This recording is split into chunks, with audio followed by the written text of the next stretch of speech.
are talking about Chapter 7, Fat-Soluble Vitamins, and this is Part 2. Here we go. The four fat-soluble vitamins are A, D, E, and K. Because they are soluble in fat and not in water, dietary sources include foods that have some fat content. The body may contain appreciable stores of each fat-soluble vitamin, and several of them may be manufactured by the body, so deficiencies are relatively rare in industrialized societies. On the other hand, excessive intake may be toxic. With the exception of vitamin E, very little research has been conducted relative to deficiencies or supplementation effects upon physical performance. And these next two slides are really just showing you the different, it's putting it all into perspective, if you will. So it's looking at the vitamin, the RDA or AI for adults, or the daily value, and the major resources for those particular vitamins, as well as the major functions, symptoms, and symptoms of excessive consumption. So vitamin A, or retinol, if you will, is considered to be a carotenoid, and such as beta carotene, if you will. And retinol is a fat-soluble, unsaturated alcohol. The physiological active form of vitamin A is known as retinol. The human body is capable of forming retinol from provitamins known as carotenoids, primarily beta carotene. Both preformed vitamin A, or retinol, and carotenoids are found in the foods we eat. The RDA for vitamin A may be obtained by consuming preformed retinol, beta carotene, and other carotenoids, or a combination of the two. The RDA may be expressed in several ways, such as retinol equivalents, or RE, or retinol activity equivalents, or RAE, as a combination of retinol and carotenoids, or international units. In brief, 1 REA equals 1 microgram of retinol, or 12 micrograms of beta carotene, or about 3.3 IU. The RDA is 900 REA, or 3,000 IUs for adult males, and 700 REA, or 2,300 IUs for adult females. The daily value for use on food labels is 5,000 IUs, but should be set at 3,000. The UL, or upper limit for adults, is 3 milligrams of REA per day from retinol, or 10,000 IU. No UL has been established for carotenoids. Preformed vitamin A is found in substantial amounts in some animal foods such as liver, butter, cheese, egg yolks, fish liver oils, and fortified milk. Provitamin A as beta carotene is found in dark green, leafy, and yellow-orange vegetables, as well as in some fruits such as oranges, limes, pineapples, prunes, and cantaloupes. Fortified margarine also contains beta carotene.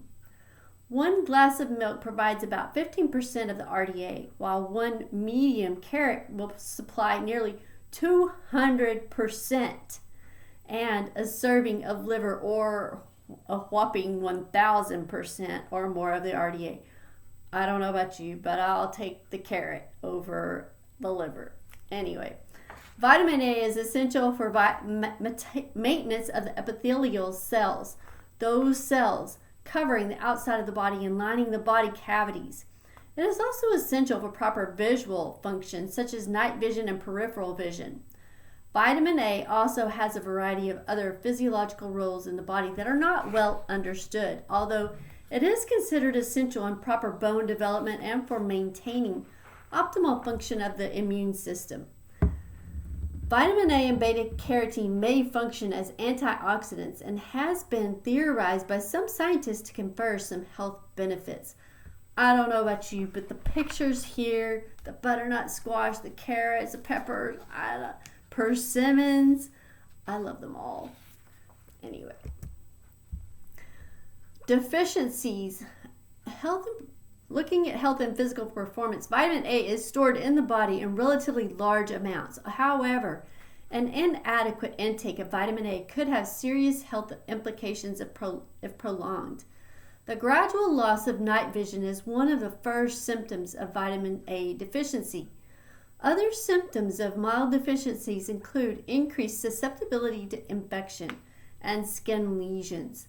Epidemiological research also has suggested that an deficient intake of beta-carotene could predispose the individual to the development of cancer in the epithelial tissue such as the skin, lungs, breasts, and intestinal lining. Although severe deficiencies are not common in industrial nations, they do occur in some parts of the world and lead to blindness through destruction of the cornea of the eye, a condition known as xerophthalmia. Vitamin A deficiency has been associated with higher mortality rates in children of developing countries, with several million childhood deaths annually.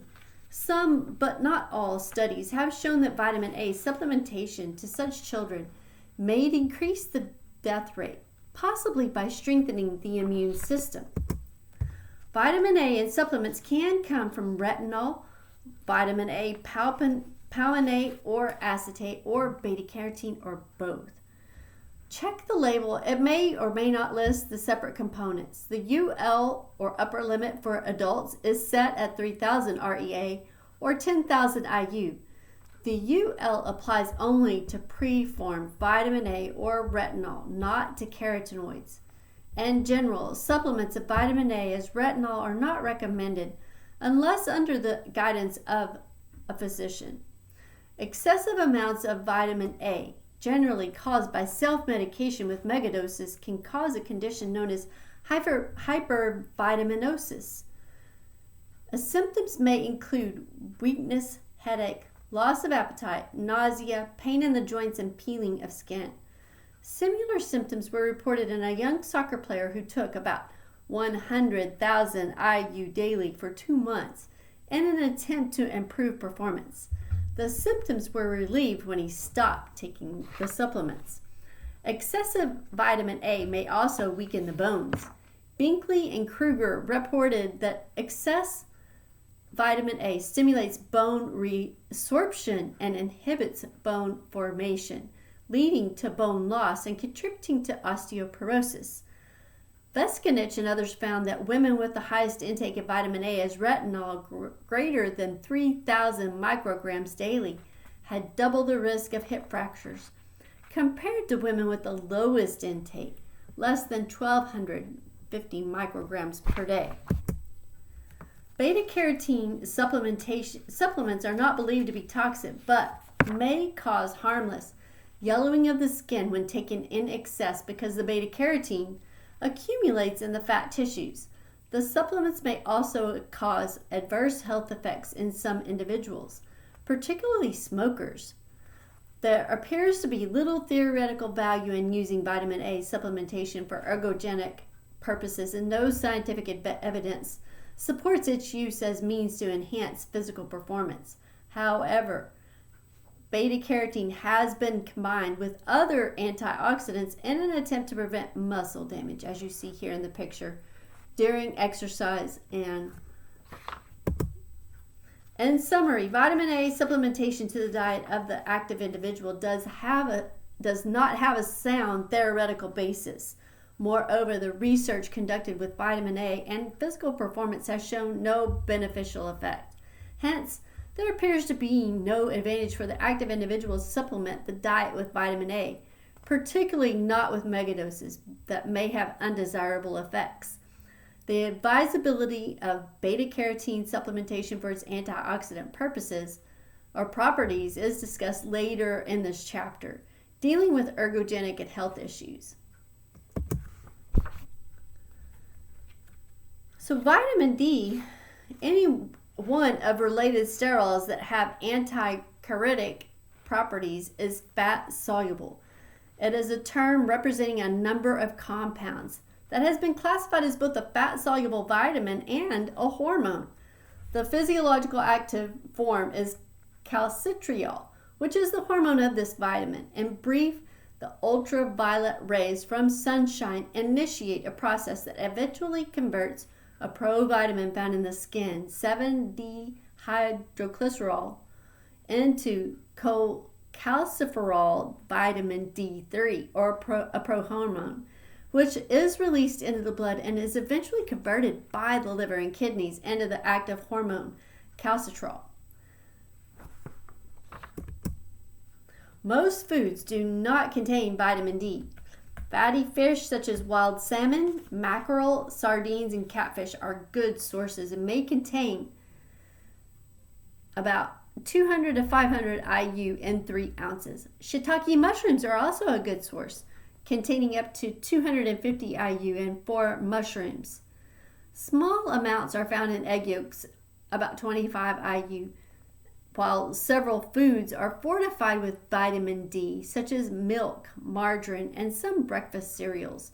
1 glass of fortified milk will provide 100 IU, which is 25% of the AI for infants, and 17% of the RDA for children and adults to age 70. The RDA for vitamin D is given in micrograms of cholecalciferol or as IU. A microgram of cholecalciferol is the equivalent of 40 IU. Even though sunlight is a major source of vitamin D for some people, the RDA is based on minimal exposure to sunlight. For infants 0 to 12 months old, the AI is 10 micrograms or 400 IU. For ages 1 to 70, the RDA is 15 micrograms. And for 70 years and older, the RDA is 20 micrograms or 800 IU. The DV or daily value is 400 IU. The UL for those over age 9 is 100 micrograms. The Consumers Union notes that we normally get about 90% of our vitamin D from sunlight and the remaining 10% from food. Liebman notes that a light-skinned person out in the sun in a bathing suit with no sunscreen can make 20 to 30,000 IU in 30 minutes. However, African Americans may need up to 10 times as much sunlight as Caucasians to make similar amounts of vitamin D. Clothes block the action of the sun, but the RDA for vitamin D may be obtained by exposing the hands, arms, and face to 10 to 20 minutes of summer sunshine about 2 or 3 times per week. The ultraviolet B radiation waves promote vitamin D formation in the sun, but Gilchrist notes that UVB waves also cause wrinkles and skin cancer. So you're damned if you do and you're damned if you don't. Total sun blocking agents prevent vitamin D formation, but their use by individuals concerned with skin cancer due to sun exposure is still recommended because even very small amounts of sunshine will promote vitamin D formation. Longer periods of exposure may be necessary in the winter, and it may be difficult to obtain adequate vitamin D by sunlight in northern latitudes. Beath and Fraser indicated this was especially true for the northern latitudes of Canada during winter, and it may also apply to the northern parts of the United States. Formation of vitamin D from sunlight is also decreased in the elderly and in individuals with dark skin. Fortunately, as Gilchrist points out, we can buy vitamin D at the corner store.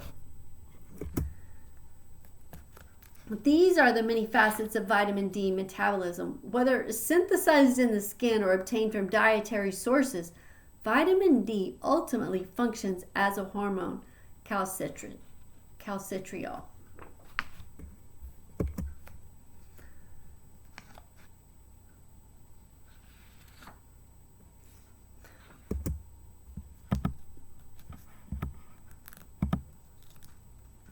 Most tissues and cells in the body have receptors for the hormonal form of vitamin D, and between 200 and 2,000 genes are controlled by vitamin D. In particular, vitamin D plays a central role in bone metabolism through its effect on calcium and phosphorus, whose roles in bone metabolism are discussed in the next chapter. It works in conjunction with several other hormones, particularly parathormone, secreted by the parathyroid gland. Vitamin D helps to absorb calcium from the intestinal tract and the kidneys, helping to maintain normal serum calcium levels and promote and proper bone metabolism. Vitamin D also helps regulate phosphorus metabolism, another mineral essential in bone formation.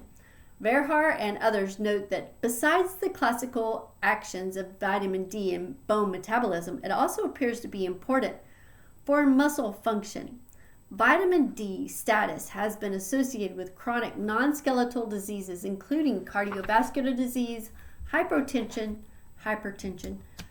multiple sclerosis, arthritis, infection, autism, and certain cancers. A meta-analysis by Autier and Gandini demonstrate that taking vitamin D supplements is associated with decreased mortality. For a detailed review of vitamin D, recommend that you look at the review by Hollick. Most tissues and cells in the body have receptors for the hormonal form of vitamin D, and 200 to 2,000 genes are controlled by vitamin D.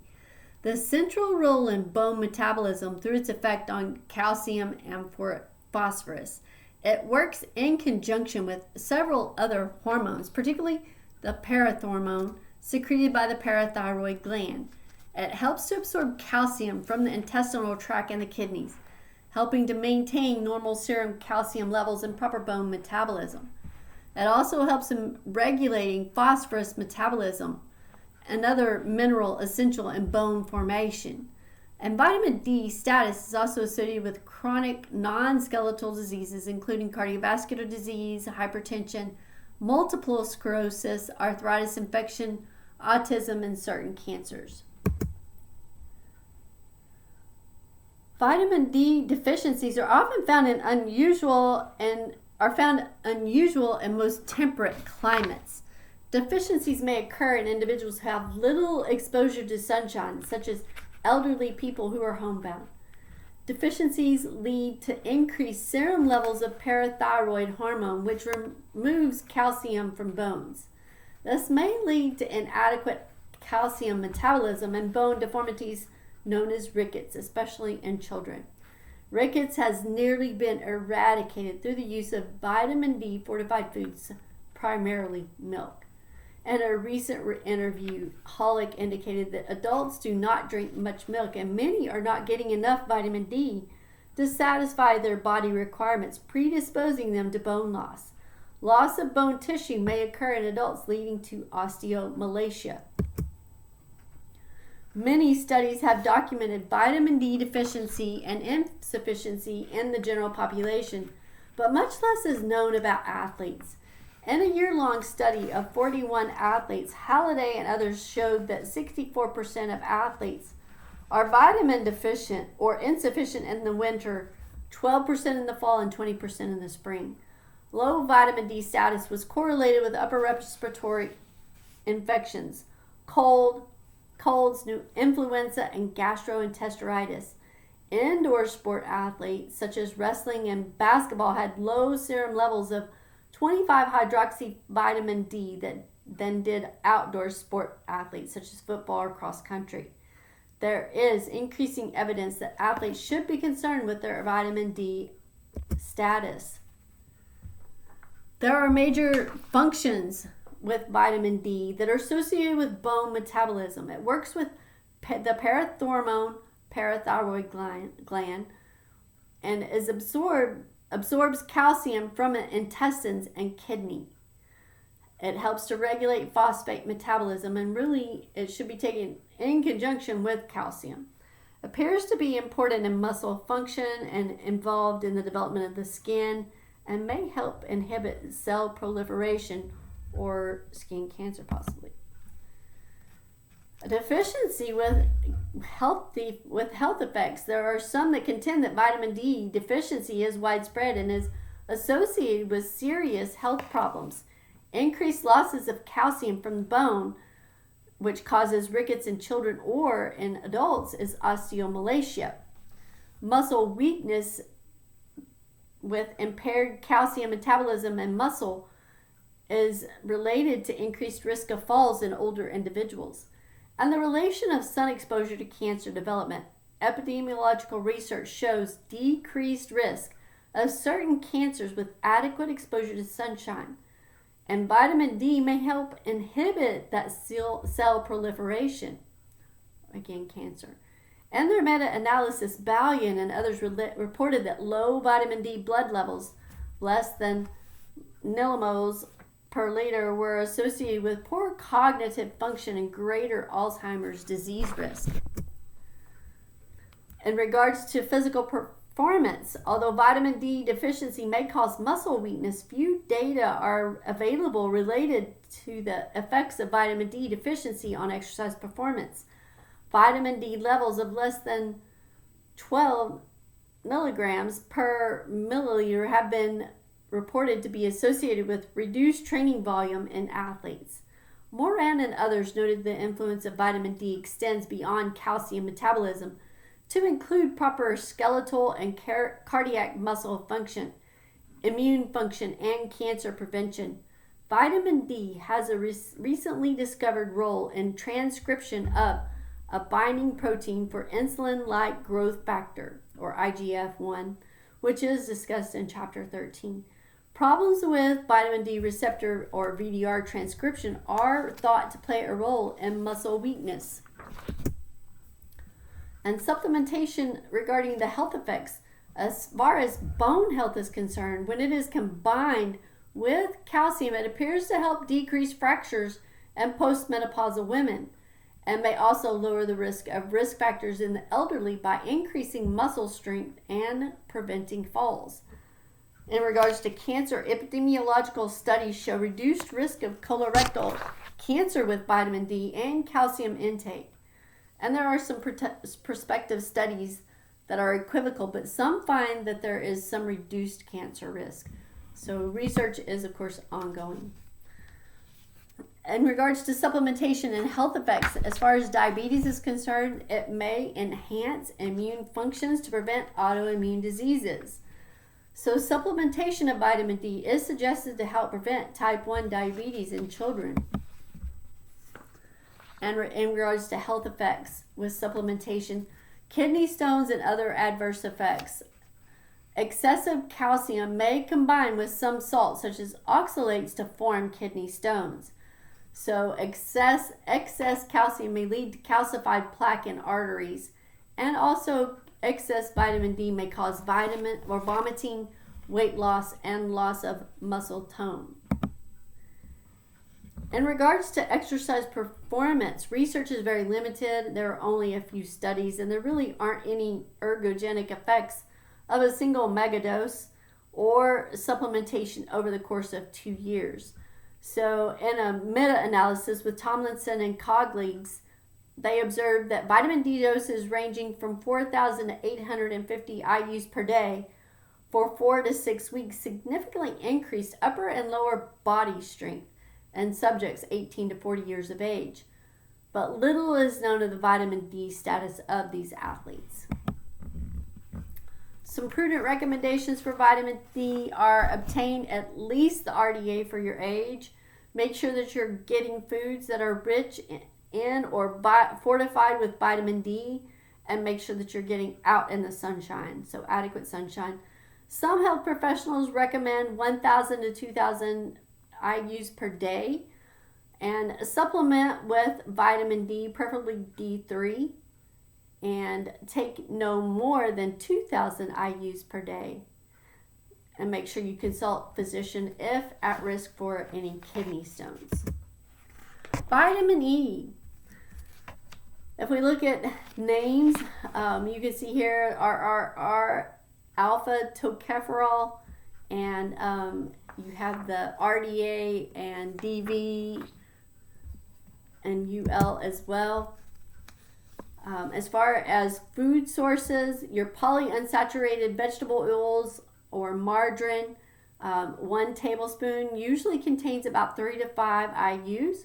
Or if you look to fortified cereals or wheat germ oil, the fortified cereals are going to contain about 10 to 45 IUs, and 1 tablespoon of wheat germ oil contains about 40 IUs, so it's going to be pretty potent in its effect.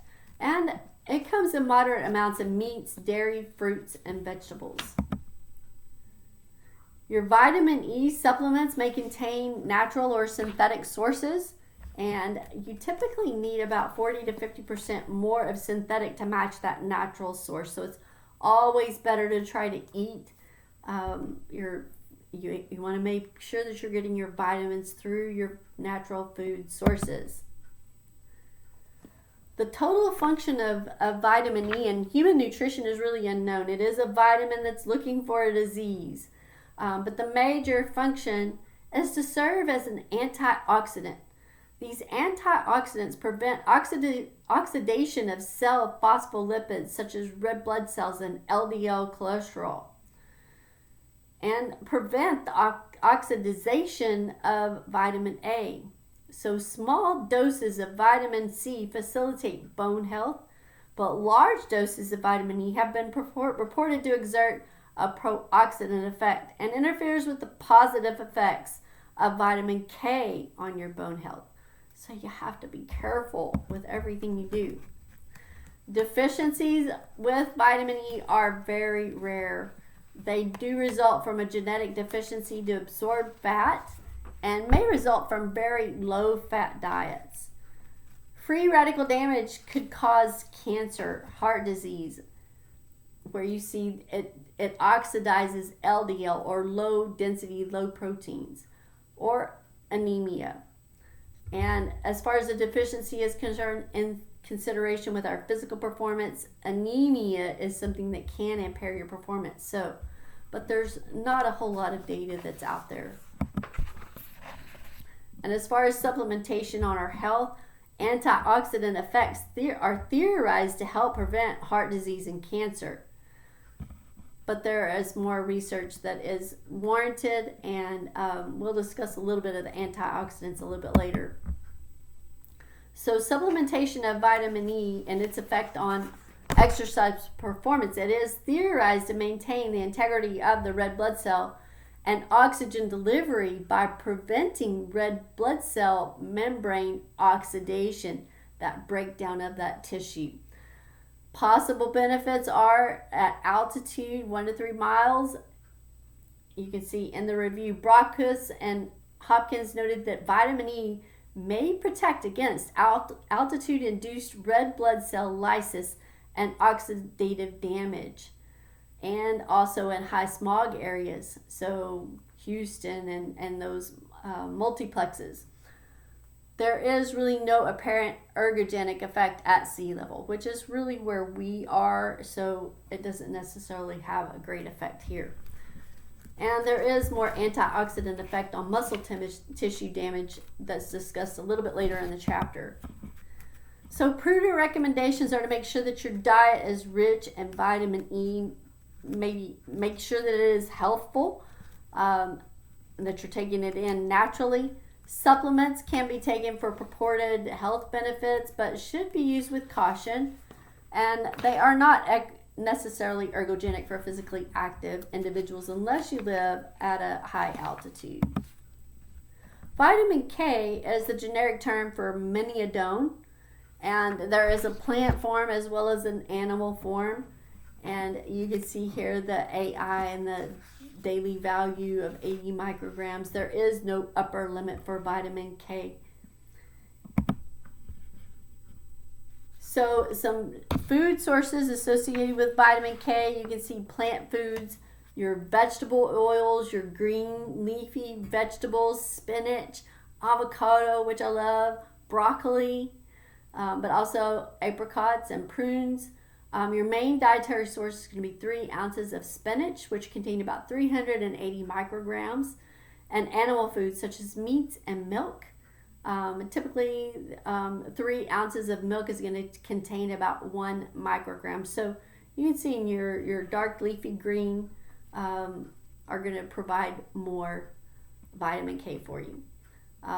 With synthesis in the body, the intestinal bacteria form is minoquione, or MK, if you will. Major functions, it is essential in 2 steps of the blood clotting process. So it may enhance the function of osteocalcin, a protein with an important role in bone formation.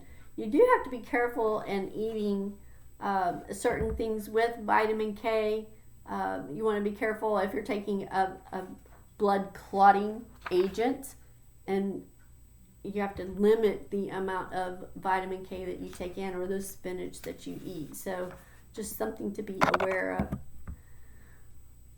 Deficiencies of vitamin K and their effects on your health are really uncommon, but may occur with antibiotics, and of course may cause impaired blood clotting or hemorrhage. And so deficiencies, the effects on exercise performance, there really is not a whole lot of data out there associated with vitamin K at this point. Supplementation, there is emerging data of a beneficial role on bone health.